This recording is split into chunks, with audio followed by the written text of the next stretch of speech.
कहानी को पूरा समझने के लिए कहानी के पिछले भाग को ज़रूर देखें। उसका लिंक मैं आपको डिस्क्रिप्शन बॉक्स में दे दूंगी और साथ में कमेंट बॉक्स में पिन भी कर दूंगी, तो आप वहां से भी जाकर देख सकते हैं।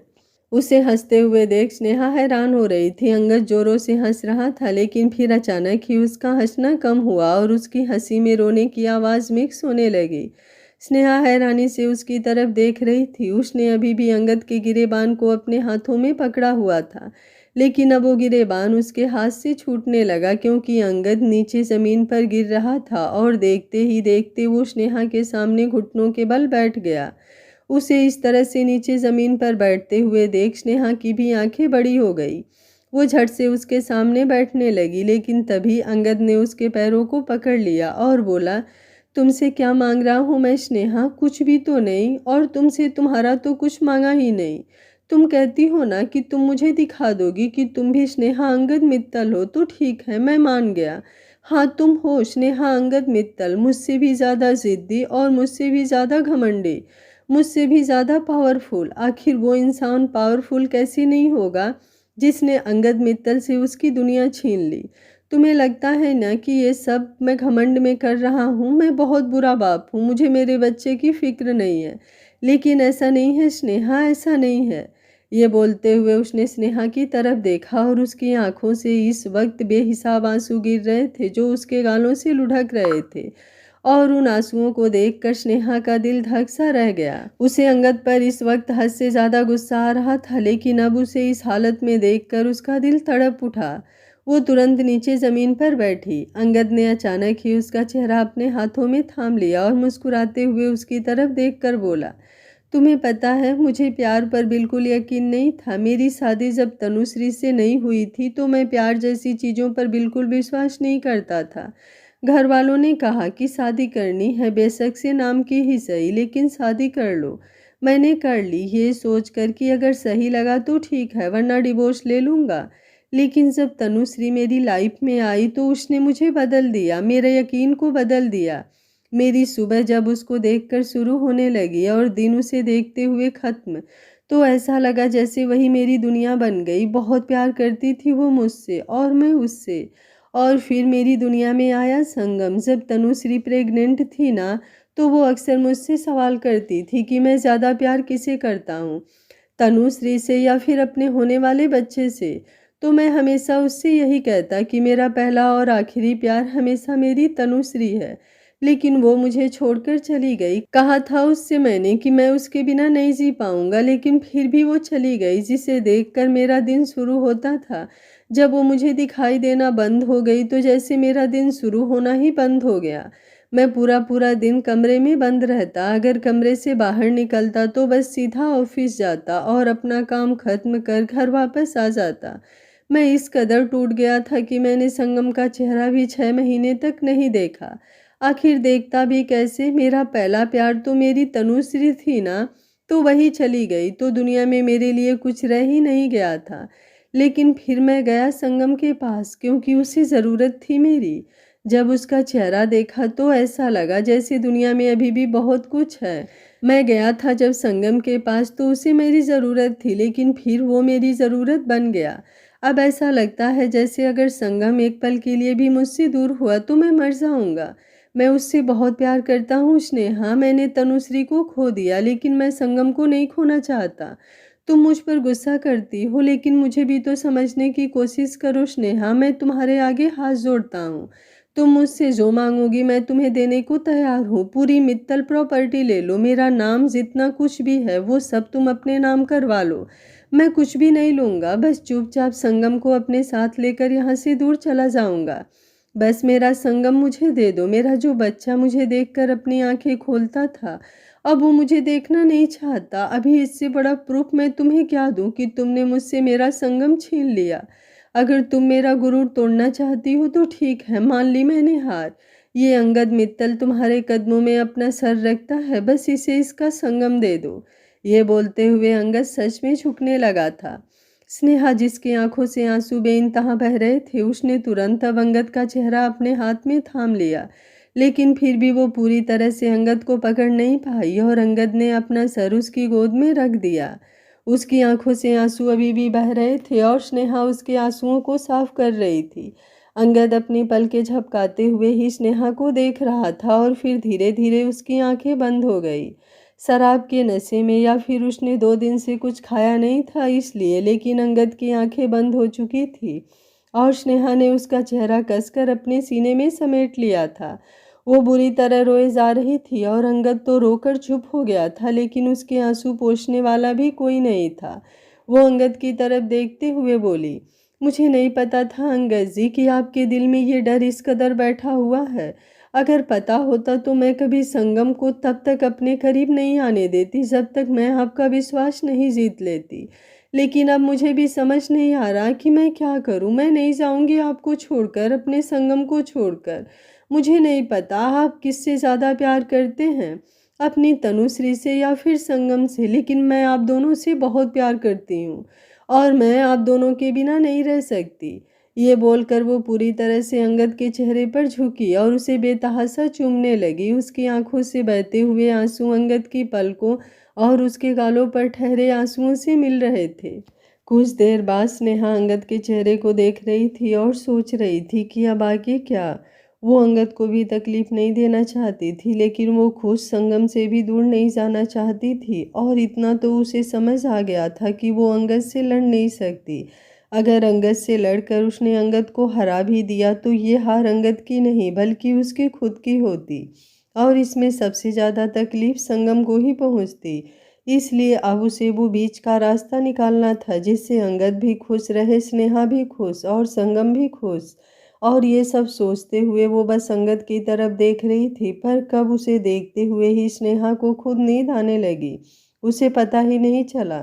आज सुबह से ही ना अंगद ने कुछ खाया था और ना ही स्नेहा ने। कल रात पार्टी में भी उन दोनों ने खाना नहीं खाया और अब लगभग से पूरी रात बीत चुकी थी और सुबह होने पर वो दोनों एक दूसरे की बाहों में सिमटे हुए नीचे ज़मीन पर सो रहे थे। शारदा जी ने वार्ड का दरवाज़ा खोला और अंदर की तरफ आई। अंदर आते ही उनकी नज़र पहले संगम पर गई जो अभी भी आराम से सोया हुआ था और दूसरी नज़र उनकी अंगद और स्नेहा पर गई जो ज़मीन पर आराम से सो रहे थे। उन्हें देखते हुए वो हल्का सा मुस्कुराई और फिर दरवाज़ा बंद कर वहाँ से बाहर चली गईं। लेकिन दरवाज़ा बंद होने की आवाज़ सुनकर अंगद और स्नेहा दोनों की आंखें एक साथ खुली। अंगद ने हैरानी से स्नेहा की तरफ देखा, वहीं स्नेहा ने भी तुरंत अपनी नज़रें हल्की सी झुका ली थी। वो अपनी जगह पर उठकर बैठने लगी, लेकिन उसकी बॉडी में अब इतनी ज़्यादा वीकनेस थी कि उठना भी उसे मुश्किल लग रहा था। वो ऊपर उठने की कोशिश करते हुए नीचे की तरफ गिरने लगी, लेकिन अंगद ने तुरंत उसकी कमर पर अपना हाथ रखकर उसे संभाला। स्नेहा का दिल धक सा रह गया और वो पलटकर अंगद की तरफ देखने लगी, जबकि अंगद की नज़रें भी उस पर थी। स्नेहा ने अपनी नज़रें झुकाई और बोली, थैंक यू। ये बोलकर अब उसने अपना हाथ बेड पर रखा और जल्दी से ऊपर उठ गई। अंगद भी ऊपर की तरफ उठा और फिर स्नेहा की तरफ देखकर कुछ बोलने को हुआ, लेकिन उससे पहले ही स्नेहा बोली, आप वॉशरूम चले जाइए, उसके बाद मुझे भी जाना होगा, संगम उठने वाला होगा। अंगद तुरंत बोला, क्या ही फ़ायदा, जब उठेगा उसे सबसे पहले तुम्हें देखना होगा, तो वॉशरूम भी तुम ही पहले चली जाओ। इनफैक्ट मुझे तो लगता है कि मुझे यहाँ से ही चले जाना चाहिए, मेरे यहाँ क्या ही ज़रूरत है।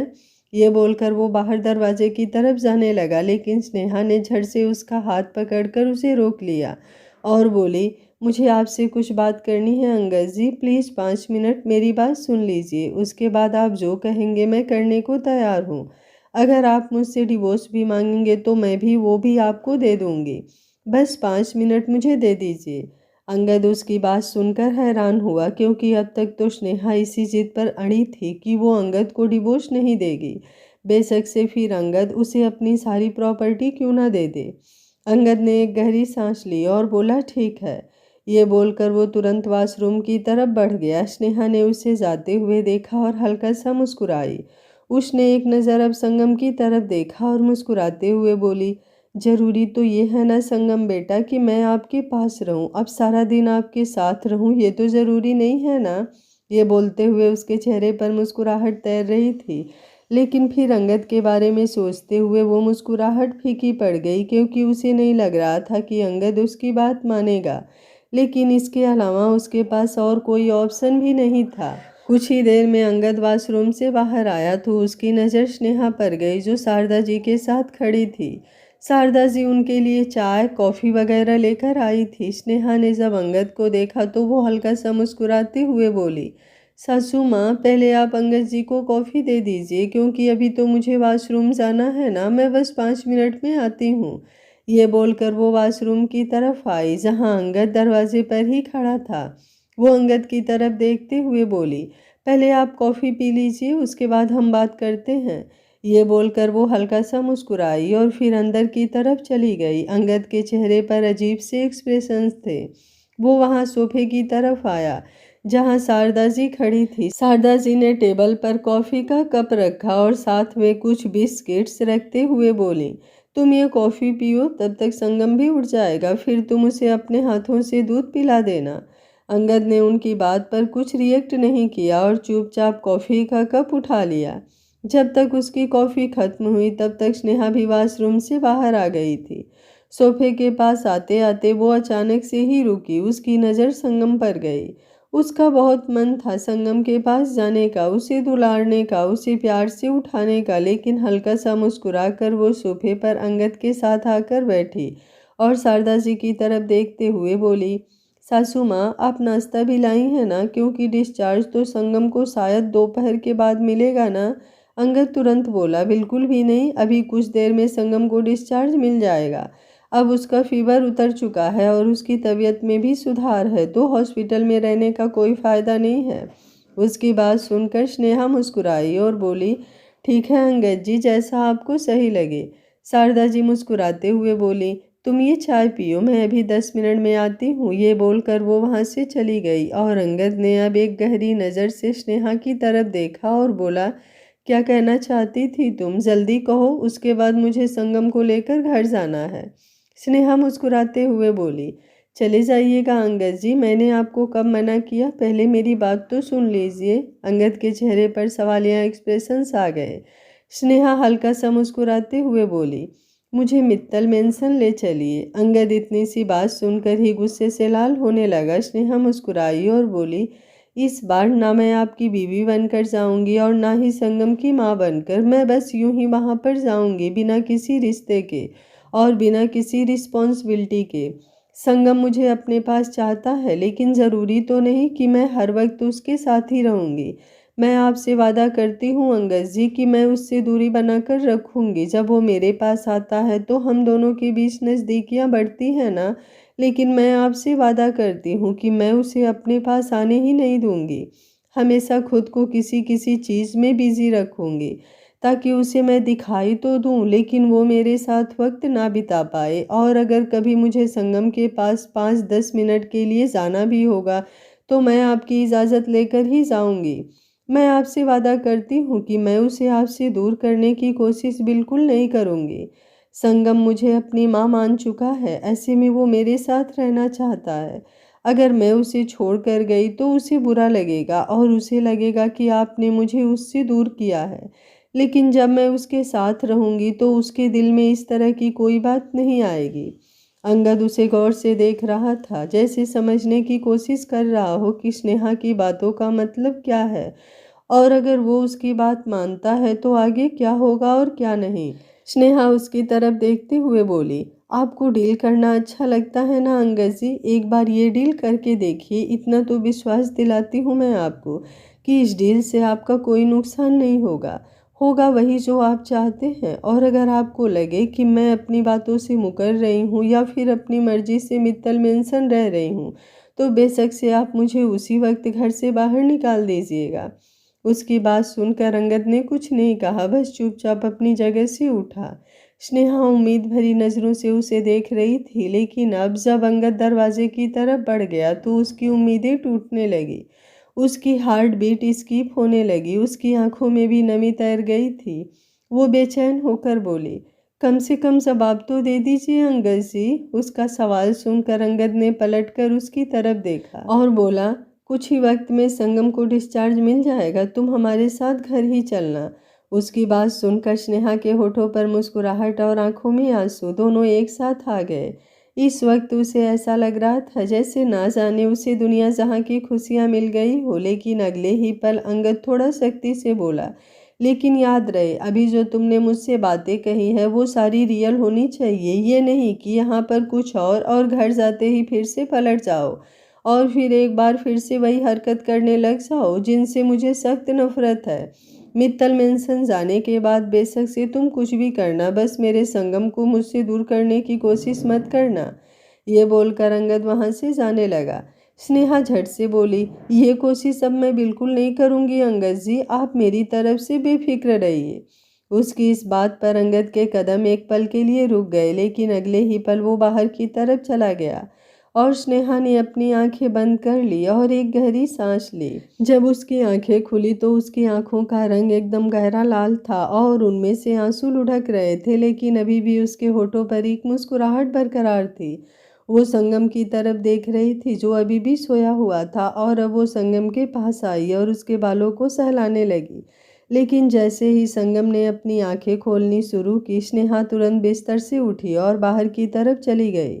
अंगद बाहर खड़ा आशीष से बात कर रहा था और उसे बोल रहा था कि हॉस्टल के लिए उसने जो सीट बुक करवाई थी और जो सब अरेंजमेंट मंगलुरु जाने के लिए किए गए थे अब वो सब कैंसिल कर दे। अब संगम हॉस्टल नहीं जाएगा। तभी वार्ड का दरवाज़ा खुला और स्नेहा बाहर की तरफ आई। वो उसे देखते हुए बोली, अंगद जी। अंगद ने जैसे ही उसकी आवाज़ सुनी उसने आशीष को होल्ड पर रहने के लिए कहा और स्नेहा की तरफ देखने लगा। स्नेहा उसके पास आई और बोली, वो संगम अपनी आंखें खोल रहा है तो प्लीज़ 2 मिनट के लिए अंदर आ जाइए ना। अगर वो आपको देखेगा तो उसे बेटर फील होगा और वैसे भी अगर मैं उसके सामने रहूँगी तो उसकी आदत हो जाएगी मुझे देखकर अपनी आंखें खोलने की। इसलिए प्लीज़ आप अंदर चले जाइए। अंगद ने उसकी बात सुनी लेकिन उसे कुछ कहा नहीं और चुपचाप अंदर की तरफ चला गया। स्नेहा भी उसके पीछे पीछे अंदर की तरफ जाने लगी, लेकिन फिर अचानक ही उसने अपने कदम रोक लिया और वहीं साइड में लगी हुई चेयर पर बैठ गई। उसने अपने फ़ोन से ब्यास मेंशन कॉल किया तो उसका कॉल अनुपमा जी ने रिसीव किया। स्नेहा ने उन्हें बता दिया था कि वो ब्यास मेंशन वापस नहीं आ रही है। अब वो अस्पताल से ही वापस मित्तल मेंशन ही जा रही है। ऐसे में वो उनकी फिक्र ना करें। अनुपमा जी उसके मित्तल मेंशन जाने से खुश भी थी, लेकिन उन्हें स्नेहा की फिक्र भी हो रही थी। कुछ वक्त स्नेहा से बात करने के बाद उन्होंने कॉल डिस्कनेक्ट कर दिया तो निरंजना जी उन्हें देखते हुए बोली, अब वो एक बार फिर से मित्तल मेंशन चली गई, लेकिन देख लेना 2 दिन भी वो उस घर में टिक नहीं पाएगी और फिर वापस मुंह उठाकर इसी घर में आ जाएगी। अनुपमा जी जो स्नेहा की वजह से पहले ही परेशान थी, वो गुस्से से निरंजना जी की तरफ देखते हुए बोली, मुझे तो समझ में नहीं आता माँ, आखिर आप चाहती क्या हैं? अगर स्नेहा यहाँ पर आ जाए तो भी आपको प्रॉब्लम है और अगर स्नेहा मित्तल मेंशन चली जाए तो भी आपको प्रॉब्लम है। आप उस बच्ची को अगर कोई दुआ नहीं दे सकती तो कम से कम उसे बद्दुआ तो मत दीजिए। निरंजना जी गुस्से से बोली, उस लड़की की वजह से तुम मेरे सामने जुबान चला रही हो। अनुपमा जी भी तुरंत बोली, वो कोई ऐरी गैरी लड़की नहीं है, मेरी खुद की बेटी है। अगर कोई उसे कुछ गलत बोलेगा तो मैं सामने से जवाब दूंगी। मैंने हमेशा आपकी बातें सुनी है माँ, आपको कभी जवाब नहीं दिया, लेकिन अब बस बहुत हुआ। अब अगर आपने कभी भी मेरी बेटी के बारे में कुछ कहा तो मैं नहीं सुनूंगी। ये बोलकर अनुपमा जी तुरंत वहां से अंदर की तरफ चली गई और निरंजना जी गुस्से से मुंह बनाने लगी। स्नेहा से नफरत तो वो पहले ही करती थी, लेकिन अब जिस तरह से स्नेहा का साथ देने के लिए पूरा ब्यास मेंशन उनके खिलाफ हो रहा था, इस बात पर वो और भी ज़्यादा चिढ़ चुकी थी। वहीं दूसरी तरफ अंगद वार्ड के अंदर आया तो आते ही उसकी नज़रें संगम पर गई, जो अपनी जगह पर उठकर बैठ गया था, लेकिन उसकी आंखें अभी भी बंद थी। वो धीमे से बोला, स्नेहा माँ, कल मैंने पूरा दिन आपका इंतज़ार किया और आप शाम के वक्त आई। आपको पता है मैं आपके बिना कितना उदास हो गया था, लेकिन अब जब मैं अपनी आंखें खोलूं तो मुझे आप मेरी आंखों के सामने चाहिए हो। प्लीज़ स्नेहा माँ, जब भी मैं अपनी आंखें खोलूं तो आप मेरे सामने ही होना। ये बोलते हुए उसके चेहरे पर हल्की मायूसी सी झलक रही थी और उसकी बातें सुनकर अंगद को कुछ कुछ होने लगा था। अंदर ही अंदर उसे जलन भी हो रही थी, गुस्सा भी आ रहा था और तकलीफ भी हो रही थी। संगम मुस्कुराते हुए बोला, मैं 3 काउंट करता हूँ स्नेहा माँ, फिर मैं अपनी आंखें खोलूँगा। ये बोलते हुए वो सच में काउंटिंग करने लगा, 3, 2, 1। और फिर उसने अपनी आंखें खोली तो आंखें खोलते ही उसके चेहरे पर लंबी सी स्माइल आ गई और वो मुस्कुराते हुए चिल्लाया, स्नेहा माँ। ये बोलते हुए उसकी नज़र सामने स्नेहा के चेहरे पर ही थी, जिसके पीछे ही अंगद खड़ा था। अंगद के हाथ स्नेहा के कंधे पर थे और स्नेहा के चेहरे पर सवालिया एक्सप्रेशंस थे। उसे तो समझ में ही नहीं आया कि आखिर अभी हुआ क्या। वो बाहर फ़ोन पर बात कर ही रही थी कि अचानक ही अंगद बाहर आया और उसने तुरंत स्नेहा का हाथ पकड़ लिया और उसे लेकर सीधा वार्ड के अंदर आ गया। इससे पहले कि संगम अपनी आंखें खोलता, स्नेहा उसके सामने आकर खड़ी हो चुकी थी। स्नेहा का दिल इस वक्त जोरों से धक धक कर रहा था और अब उसने अपना चेहरा हल्का सा घुमाकर अंगद की तरफ देखा। अंगद हल्का सा मुस्कुराया और नम आंखों के साथ बोला, उसे तुम्हें देखने की आदत हो नहीं जाएगी बल्कि हो चुकी है, और बच्चा है वो, आदतें बदलने में थोड़ा वक्त तो लगेगा ना। हाँ, वो बात अलग है कि मेरी आदत बदलते वक्त उसने कुछ ही दिन लगाए, अब तुम्हारी आदत बदलते वक्त पता नहीं उसे कितना वक्त लगेगा। ये बोलते हुए उसकी आवाज़ कांप उठी थी, जिससे उसकी तकलीफ स्नेहा को साफ महसूस हो रही थी। संगम ने अब एक नज़र अंगद की तरफ देखा और मुस्कुराते हुए बोला, आप भी यहीं पर हो डैड? आपको पता है मैं हमेशा सोचता था कि कब मैं मॉर्निंग में अपनी आंखें खोलूँगा और आप दोनों को एक साथ देखूँगा। और देखिए, अब मेरी ये विश भी पूरी हो गई। प्लीज़ आप दोनों मेरे पास आइए ना। ये बोलते हुए उसने उन दोनों की तरफ अपना हाथ बढ़ाया तो स्नेहा की आंखों में नमी तैर गई। उसे नहीं पता था कि अंगद के दिमाग में अब क्या चल रहा होगा, एक बार फिर से वो गलत ना सोचने लग जाए। इसलिए वो झट से बोली, मैं आपके पास ज़रूर आती बेटा, लेकिन फ़िलहाल मुझे डॉक्टर से कुछ इम्पोर्टेंट काम है तो मैं बस उनसे मिलकर आती हूँ। तब तक आप जाइए ना अंगद जी, जाकर संगम को संभालिए। ये बोलते हुए अचानक ही उसने अपना हाथ अंगद के हाथ पर रख दिया।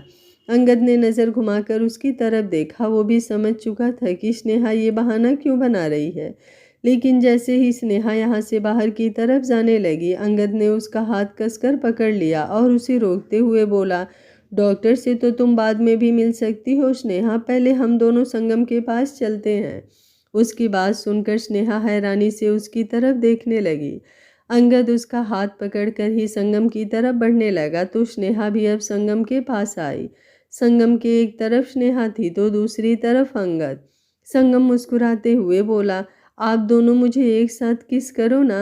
अंगद और स्नेहा दोनों ही अब एक बार फिर से एक दूसरे की तरफ देखने लगे थे और फिर एक गहरी सांस लेकर वो दोनों ही नीचे की तरफ झुके। संगम के एक गाल पर स्नेहा और दूसरे गाल पर अंगद अपने होठ रखने लगा, लेकिन अचानक ही संगम पीछे की तरफ हट गया और स्नेहा और अंगद दोनों के होठ आपस में मिल गए।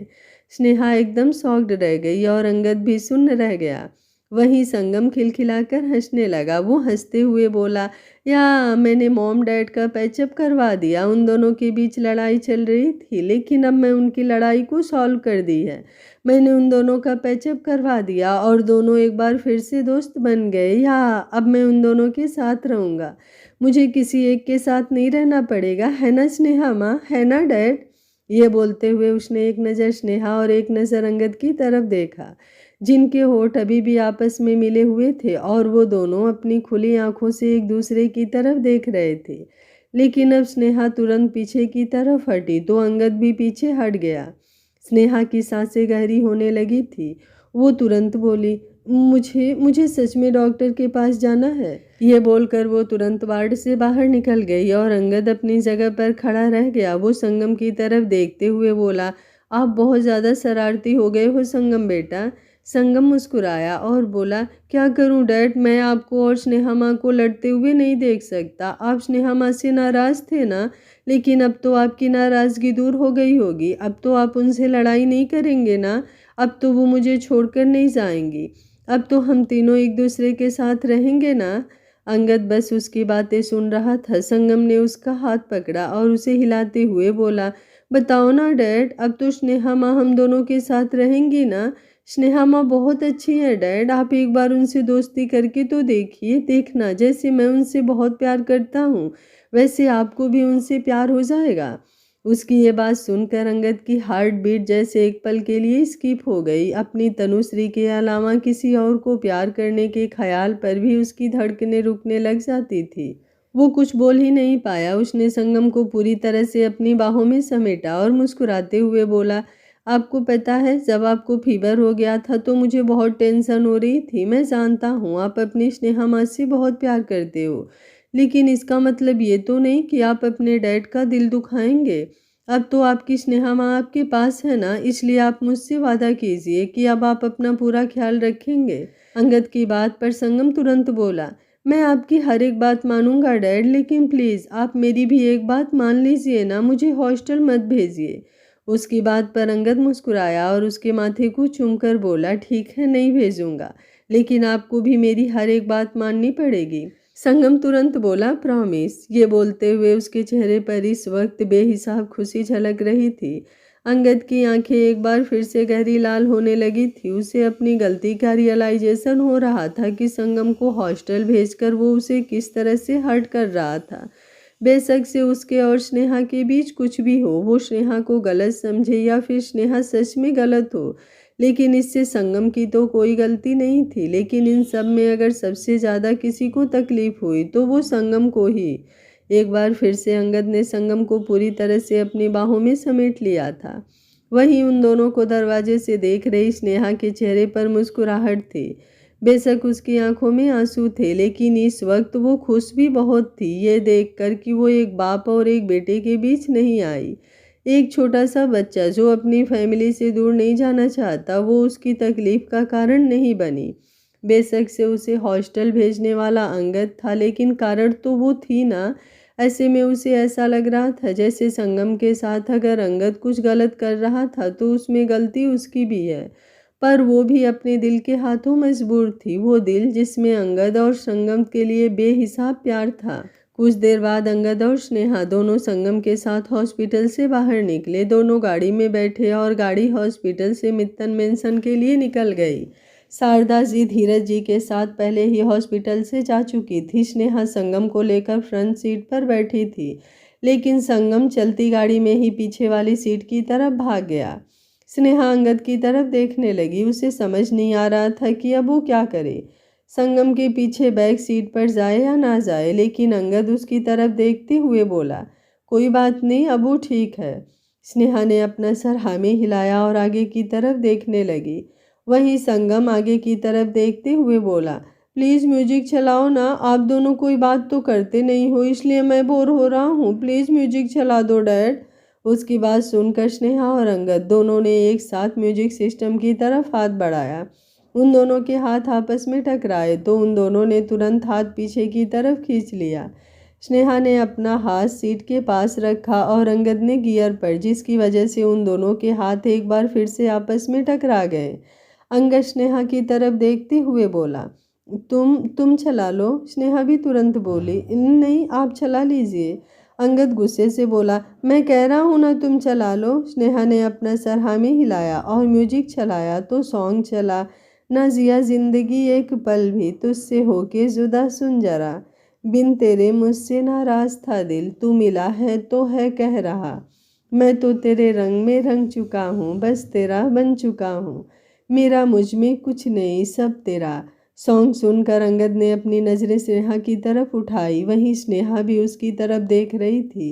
कुछ पलों के लिए उन दोनों की नज़रें आपस में उलझी। अंगद की धड़कन एक बार फिर से बढ़ने लगी तो उसने तुरंत म्यूजिक सिस्टम बंद किया और हड़बड़ाकर बोला, सॉरी सॉरी संगम बेटा, लेकिन मैं म्यूज़िक नहीं चला सकता। वो एक्चुअली क्या है कि म्यूजिक चलने से ड्राइव करने पर फोकस नहीं होता, ऐसे में तो हमारा एक्सीडेंट हो सकता है, इसलिए म्यूजिक बंद ही रहने दो। ये बोलते हुए वो चोर नज़रों से स्नेहा की तरफ देख रहा था। वहीं स्नेहा उसकी हड़बड़ाहट बहुत अच्छे से समझ रही थी। वो अंगद की तरफ देखते हुए बोली, एक काम कीजिए, 2 मिनट के लिए गाड़ी रोकिए। अंगद ने सवालिया नज़रों से उसे देखा। स्नेहा एक बार फिर से बोली, गाड़ी रोकिए तो सही। उसकी बात सुनकर अंगद ने गाड़ी साइड में रोकी और फिर ब्रेक लगाई। स्नेहा तुरंत गाड़ी से बाहर निकली और जाकर बैक सीट पर बैठ गई। वो संगम की तरफ देखते हुए बोली, आप आइए मेरे पास। उसकी बात सुनकर संगम तुरंत उसकी गोद में गया। स्नेहा ने बड़े ही प्यार से उसका चेहरा अपने सीने से लगाया और उसके सर को थपथपाते हुए लोरी गाने लगी। चंदनिया छुप जाना रे।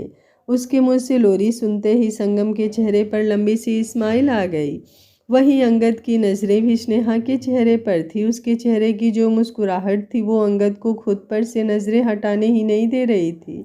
अचानक ही सामने से आते हुए ट्रक ने जोर से हॉर्न बजाया तो अंगद ने सामने की तरफ देखा। वहीं स्नेहा भी सामने की तरफ देख रही थी। वो अंगद की तरफ देखते हुए बोली, ध्यान से अंगद जी। अंगद ने कुछ नहीं कहा, बस सामने की तरफ देखते हुए ड्राइव करने लगा। उसके चेहरे के रंग थोड़े फीके पड़ गए थे। वहीं स्नेहा वापस से संगम की तरफ देखने लगी जो उसके सीने से लगकर सो भी चुका था। शायद दवाइयों का नशा अभी भी उस पर था। वो मुस्कुराते हुए बोले, संगम सो गया है अंगद जी, वो बोर हो रहा था इसलिए मैं बैक सीट पर आ गई, लेकिन अब मैं उसे आराम से सुला देती हूँ और फिर खुद आगे आ जाऊंगी। ये बोलकर वो जैसे ही संगम को अपनी गोद से हटाने को हुई, अंगद उसे रोकते हुए बोला, रहने दो, उसे यूं ही सुलाए रखो वरना उसकी नींद डिस्टर्ब हो जाएगी। स्नेहा ने अपना चेहरा हाँ में हिलाया और फिर अपना सिर पीछे गाड़ी की सीट पर टिका लिया। उसने अपनी आंखें बंद कर ली। अंगद एक बार फिर से सामने की तरफ देखने लगा था, लेकिन कुछ पल बाद जब उसने मिरर से पीछे की तरफ देखा तो उसकी नज़र स्नेहा की आंखों से बहते हुए आंसुओं पर गई। उसकी आंखें अभी भी बंद थी, लेकिन आंसू तेजी से उसके गालों पर लुढ़क रहे थे और उसके सीने तक जा रहे थे। आज शायद पहली बार था जब अंगद को स्नेहा के आंसू महसूस हो रहे थे, लेकिन फिर भी उसने कुछ रिएक्ट नहीं किया और चुपचाप गाड़ी ड्राइव करता रहा।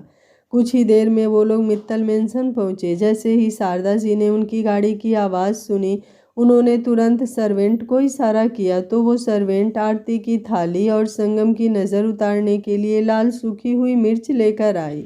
जैसे ही स्नेहा गाड़ी से बाहर निकली, अंगद ने उसकी गोद से संगम को लिया और बोला, तुम इसे उठाकर नहीं चल पाओगी। ये बोलकर वो आगे की तरफ बढ़ गया और स्नेहा भी उसके पीछे पीछे चलने लगी। वो लोग दरवाजे पर आकर खड़े हुए तो शारदा जी उन दोनों की आरती उतारने लगी। अंगद हैरानी से बोला, ये किस लिए? शारदा जी संगम की तरफ देखते हुए बोली, जब इसे बुखार हुआ तो जान निकल गई थी हम सब की, बस इसे बुरी नज़रों से बचाने के लिए, और कुछ मत समझना तुम। ये बोलकर जब उन्होंने लाल सूखी हुई मिर्च अपने हाथ में ली और संगम पर घुमाने लगी, उनके पीछे ही सुमित्रा जी और आभा खड़ी थी। आभा स्नेहा की तरफ देखकर मुस्कुरा रही थी। वो कल रात से ही हॉस्पिटल जाने की जिद कर रही थी, जब से उसे पता चला था कि स्नेहा भी हॉस्पिटल में है, लेकिन सुमित्रा जी ने उसे जाने ही नहीं दिया और वो भी सुमित्रा जी को कुछ बोल ही नहीं पाई। शारदा जी ने वो सीखी मिर्ची साइड में की तो अंगद संगम को लेकर सीधा उसके रूम में चला गया, लेकिन स्नेहा उन दोनों के पीछे नहीं गई। वो बस शारदा जी के साथ हॉल में खड़ी रही। सुमित्रा जी स्नेहा की तरफ देखते हुए बोली, एक बार फिर से तुम इस घर में आ ही गई। मेरा मतलब है संगम का प्यार तुम्हें एक बार फिर से इस घर में खींच ही लाया। शारदा जी ने मुस्कुराते हुए स्नेहा के गल पर अपना हाथ रखा और बोली, यही तो एक माँ की ममता होती है ना। बच्चे माँ के बिना रह पाते हैं और ना ही माँ अपने बच्चों के बिना। खैर ये सब छोड़ो, एक काम करो, तुम जाओ अपने रूम में फ्रेश हो जाओ, शावर लेना और कुछ वक्त आराम कर लेना। संगम फिलहाल तो सो रहा है, अगर उठेगा तो मैं उसे संभाल लूँगी। स्नेहा ने अपना सर हाँ में हिलाया। उसने शारदा जी को बता दिया था कि उसके और अंगद के बीच क्या डील हुई है और वो ज़्यादा संगम के पास नहीं रह पाएगी, इसलिए उन्हें ही संगम को संभालना होगा। अगर संगम उसके पास आने की जिद करेगा तो उन्हें ही संगम को रोकना होगा। स्नेहा चुपचाप अपने कमरे की तरफ चली गई और सुमित्रा जी मुँह बनाकर अपने रूम में चली गई। उन्हें स्नेहा का एक बार फिर से मित्तल मेंशन वापस लौटना बिल्कुल भी अच्छा नहीं लग रहा था। जब स्नेहा मित्तल मेंशन से गई थी तो वो बहुत ज़्यादा खुश थी, लेकिन अब उसके आने पर उनका मुंह एकदम लटका हुआ था। रूम में आकर वो एक बार फिर से वही सोचने लगी थी कि स्नेहा को इस घर से परमानेंटली कैसे बाहर निकाले। वहीं दूसरी तरफ स्नेहा रूम में आकर क्लोजेट से अपने कपड़े निकाल ही रही थी कि दरवाजे पर कदमों की आहट हुई। उसने पलटकर दरवाजे की तरफ देखा जहां अंगद आया था। एक पल के लिए फिर से उसकी नज़रें मिली और स्नेहा ने तुरंत अपनी नज़रें उस पर से हटा ली और क्लोसेट के बिल्कुल नीचे वाले साइड रखे अपने सूटकेस को निकालने लगी। अंगद उसे सूटकेस निकालते हुए देख हैरान हुआ और बोला, तुम ये सूटकेस क्यों निकाल रही हो? अब कहाँ जा रही हो तुम? उसके सवाल पर स्नेहा हल्का सा मुस्कुराते हुए बोली, मैं कहीं नहीं जा रही हूँ अंगद जी। अगर मैं इस कमरे से बाहर जाऊंगी तो लोग हम दोनों के रिश्ते पर उंगली उठाएंगे। कोई आपको गलत कहेगा तो कोई मुझे दो बातें सुनाएगा, और आप भी जानते हैं कि मैं किन लोगों की बातें कर रही हूँ। मैं नहीं चाहती कोई भी आपको या मुझे कुछ कहे। अगर कोई मुझे कुछ कहेगा तो फिर भी चल जाएगा, लेकिन आप पर उंगली उठती हुई मैं नहीं देख पाऊंगी, इसलिए फिक्र मत कीजिए, मैं इस रूम से बाहर नहीं जाऊंगी। अंगद उसकी बात सुनकर तुरंत बोला, तो फिर तुम ये सूटकेस में अपने कपड़े क्यों डाल रही हो? ये बोलते हुए उसकी नज़र स्नेहा पर ही थी, जो अब अपनी बात पूरी कर क्लोजेट में से अपने कपड़े निकाल कर सूटकेस में भरने लगी थी। स्नेहा एक बार फिर से मुस्कुराते हुए बोली, आपको पसंद नहीं ना कि मैं इस क्लोजेट में अपने कपड़े रखूं? तो बस मैं इस क्लोजेट में से अपने सारे कपड़े निकाल रही हूँ। मैं अपने सारे कपड़े और अपना बाकी का सामान सूटकेस में ही रख लूँगी, ज़्यादा प्रॉब्लम नहीं होगी इससे। ये क्लोजेट बिल्कुल पहले जैसी हो जाएगी और इसमें रखा हुआ सारा सामान भी मैं बिल्कुल पहले की तरह रख दूँगी। ये बोलते हुए उसने अपना सूटकेस बंद किया। उसने अपने सारे कपड़े निकाल कर सूटकेस में रख दिए थे और तनुश्री के कपड़े जो पहले की तरफ रखे हुए थे, उसने अपने सारे कपड़े निकाल कर सूटकेस में रख दिए थे और तनुश्री के कपड़े जो पहले पीछे की तरफ रखे हुए थे अब उसने आगे की तरफ कर दिए। वो आज तक नहीं भूली थी वो दिन जब उसे इस बात पर अंगद ने पहली बार थप्पड़ मारा था। स्नेहा को तनुश्री के कपड़े आगे करते हुए देख अंगद को भी वो दिन याद आ गया, लेकिन अगले ही पल उसने अपनी नज़रें स्नेहा से घुमाई और मुंह बनाते हुए बोला, तुम्हें जो करना है करो। ये बोलकर वो तुरंत वॉशरूम की तरफ चला गया। स्नेहा ने अपना सूटकेस उठाया और चेंजिंग रूम की तरफ ले गई, क्योंकि ऐसे रूम में पड़ा हुआ सूटकेस तो बिल्कुल भी अच्छा नहीं लगता, इसलिए कोई वो सूटकेस देखे ना। स्नेहा उसे चेंजिंग रूम में ले गई थी। वहीं अंगद वॉशरूम में आया और आकर उसने अपने कपड़े उतारकर शावर के नीचे खड़ा हो गया।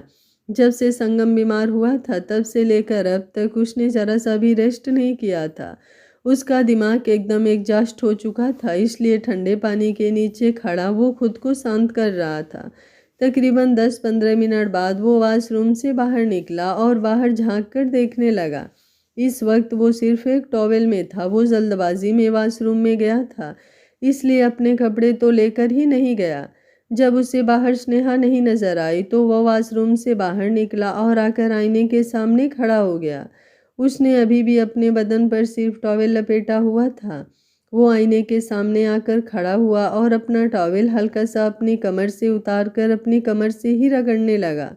वहीं स्नेहा, जिसने अपना सूटकेस खोलकर थोड़ा बहुत सामान सूटकेस के ऊपर और बाकी सब वहां आसपास अच्छे से रख दिया था। स्नेहा अब चेंजिंग रूम से बाहर निकली और आते ही उसकी नज़र अंगद पर गई। उसे बिल्कुल नहीं पता था कि अंगद के बदन पर इस वक्त सिर्फ एक टॉवेल है। वो अंगद से कोई बात करने के लिए आगे की तरफ आई, लेकिन जैसे ही उसने सामने आईने में देखा उसकी आंखें बड़ी हो गई। वहीं अंगद की नज़र भी सीधा स्नेहा के चेहरे पर गई। उसे अपने पीछे देखकर एक पल के लिए तो उसके हाथ भी काम करना बंद कर गए। अगले ही पल वो उसके सामने घूमकर खड़ा हो गया। स्नेहा ने तुरंत अपना चेहरा घुमाया और बोली, मैंने कुछ नहीं देखा, जानबूझकर तो बिल्कुल भी नहीं देखा। मुझे सच में नहीं पता था अंगद जी कि आप ऐसे। आप एक काम कीजिए, आप कपड़े पहन लीजिए, मैं फिर आपसे बात करने आऊँगी। ये बोलकर वो तुरंत रूम से बाहर चली गई। अंगद ने उसे रोकने के लिए अपना हाथ आगे बढ़ाया, लेकिन स्नेहा तो किसी एक्सप्रेस ट्रेन की तरह रूम से बाहर जा चुकी थी। अंगद ने अपने माथे पर अपना हाथ रख लिया। इस वक्त उसे अजीब सा फील हो रहा था। उसने तुरंत क्लोजेट में से अपने कपड़े निकाले और फिर उन्हें पहनने लगा। वहीं दूसरी तरफ स्नेहा सीढ़ियां उतरते हुए नीचे की तरफ आई। इस वक्त उसकी स्पीड बहुत ज़्यादा तेज़ थी और तेज़ स्पीड की वजह से उसका पैर हल्का सा लड़खड़ा गया। वो गिरती अगर सही वक्त पर उसे ध्रुव संभालता नहीं तो। ध्रुव उसे संभालते हुए बोला, क्या हुआ स्नेहा, तुम इतनी तेज़ क्यों भाग रही हो? स्नेहा ने जल्दी से खुद को संभाला और बोली, वो ध्रुव भैया। ये बोलकर वो चुप हो गई। उसके चेहरे पर पसीना साफ झलक रहा था। तभी आभा वहाँ पर आई और हंसते हुए बोली, ऐसा भी क्या देख लिया तुमने जो इस तरह से भागती हुई अपने कमरे से बाहर निकली? मैं सामने ही खड़ी थी, तुम्हें देखकर तो मैं डर ही गई। तभी निया और पिया भी आईं और स्नेहा को छेड़ते हुए बोली, हाँ भाभी, इतना क्यों घबरा रही हैं, ऐसा भी क्या देख लिया आपने। तभी अंगद टी शर्ट और लोअर पहनकर नीचे आया। अंगद ने निया और पिया की तरफ देखा और बोला, और तुम दोनों को और कोई काम नहीं है क्या? जब देखो गॉसिप्स में लगी रहती हो। तुम्हारे कॉलेज का टाइम हो गया है, तुम लोगों को कॉलेज जाना भी है या नहीं? निया और पिया दोनों ने अपना चेहरा हाँ में हिलाया और तुरंत वहां से गायब हो गई। आभा तिरछा मुस्कुराते हुए बोली, देवर जी, आप बेशक से कुछ बताइए या फिर नहीं, लेकिन इतना तो अब मुझे भी कंफर्म है कि कोई ना कोई गड़बड़ तो ज़रूर है। ज़रूर कुछ तो स्नेहा ने ऐसा देखा है जो आप नहीं चाहते कि वो हमें बताए, लेकिन मैं भी जान कर रहूँगी। अंगद का मन कर रहा था कि अपना माथा पीट ले। उसे क्या ज़रूरत थी टॉवेल में बाथरूम से बाहर आने की? कहीं सच में आभा स्नेहा के पीछे ना पड़ जाए और स्नेहा उसे कुछ बोल ना दे। इसलिए वो स्नेहा की तरफ देखते हुए बोला, तुम जरा रूम में आना। उसकी ये बात सुनकर स्नेहा चौंक गई और आभा भी उन्हें देखकर मुस्कुराने लगी। जिस तरह से वो मुस्कुरा रही थी, अंगद बुरी तरह से चिढ़ रहा था, लेकिन फिलहाल उसके पास और कोई ऑप्शन नहीं था। ध्रुव भी मुस्कुराते हुए गाना गाने लगा, दो दिल मिल रहे हैं मगर चुपके चुपके। उसका वो गाना सुनकर तो अंगद और भी ज़्यादा भड़क रहा था, लेकिन उसने खुद पर कंट्रोल किया और एक बार फिर से स्नेहा की तरफ देखते हुए बोला, तुम्हें सुनाई दे रहा है ना, एक बार ज़रा रूम में आओ। ये बोलकर वो तुरंत सीढ़ियाँ चढ़ते हुए वापस रूम में चला गया और उसके पीछे पीछे स्नेहा भी रूम में जाने लगी। लेकिन आभा ने उसका हाथ पकड़कर रोका और बोली, मुझे बताना ज़रूर, तुमने ऐसा क्या देखा? स्नेहा कुछ बोलती उससे पहले ही अंगद बोला, तुम आ रही हो या नहीं? स्नेहा ने तुरंत आभा से अपना हाथ छुड़ाया और जल्दी से सीढ़ियाँ चढ़ते हुए अपने रूम की तरफ बढ़ गई। वहीं अंगद भी रूम में पहुंच चुका था। जैसे ही स्नेहा रूम के अंदर आई, उसने दरवाज़ा बंद किया और अगले ही पल स्नेहा की कमर पर अपना हाथ रखकर उसे दरवाजे से लगा दिया और खुद पूरी तरह से उस पर झुक गया। तो स्नेहा की हार्ट बीट एक पल के लिए स्किप हो गई। अंगद की गर्म गहरी सांसें उसे अपने चेहरे पर महसूस हो रही थी और अंगद की नज़रें उसके फड़फड़ाते हुए होठों पर चली गई, जो इस वक्त बहुत ज़्यादा अट्रैक्टिव लग रहे थे। स्नेहा कुछ कहती उससे पहले ही अंगद बोला, क्या बताने वाली थी तुम भाभी को? स्नेहा ने अपना चेहरा नामे हिलाया और बोली, मैंने तो कुछ नहीं कहा अंगद जी। अंगद मुंह बनाते हुए बोला, रहने दो, बहुत अच्छी तरह से जानता हूँ मैं तुम्हें, और जितनी तुम्हारी जुबान चलती है ना, तुम्हारा खुद पर कंट्रोल है और ना ही तुम्हारी जबान पर। स्नेहा मुंह बनाते हुए बोली, आप ऐसा क्यों बोल रहे हैं? मैंने कभी आपसे ऐसा कुछ कहा है क्या? आपको क्या मैं इतनी बेवकूफ़ लगती हूँ जो मैं किसी से इस तरह की बात करूँगी? उसकी बात पर अब अंगद ने थोड़ी सी राहत महसूस की और बोला, खबरदार, अगर की भी तो मुंह तोड़ दूंगा मैं तुम्हारा। ये बोलकर वो पीछे की तरफ हटने लगा, लेकिन स्नेहा ने अचानक ही उसके सीने पर अपना हाथ रखा और बोली, आप हमेशा मुझ पर गुस्सा ही क्यों करते रहते हैं अंगद जी? अब मैं आईने के सामने आकर खड़ी हुई, इसमें मेरी तो कोई गलती नहीं थी ना, इसमें मेरा क्या कसूर? और बेशक से आभा भाभी से मेरी कितनी ही क्यों ना बनती हो, लेकिन मैंने कभी उनसे इस तरह से बात नहीं की है। पर फिर भी आपको मुझ पर शक है कि मैं उनके सामने कुछ भी बोल दूंगी। क्या आपको मुझ पर कभी यकीन नहीं होगा अंगद जी? ये बात तो शायद इतनी बड़ी नहीं है, लेकिन हो सकता है ना कभी सच में बहुत बड़ी बात हो। क्या तभी आप मुझ पर यकीन नहीं करेंगे? स्नेहा का सवाल सुनकर अंगद के कदम रुक गए थे और वो पलटकर उसकी तरफ देखने लगा था।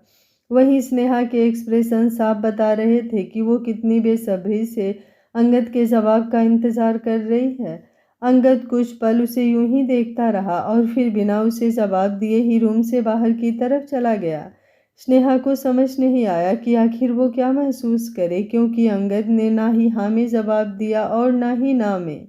आज का पार्ट आप लोगों को कैसा लगा? कमेंट बॉक्स में अपनी राय ज़रूर दीजिएगा। कहानी अच्छी लग रही है तो वीडियो को लाइक, शेयर एंड चैनल को सब्सक्राइब कर लीजिएगा।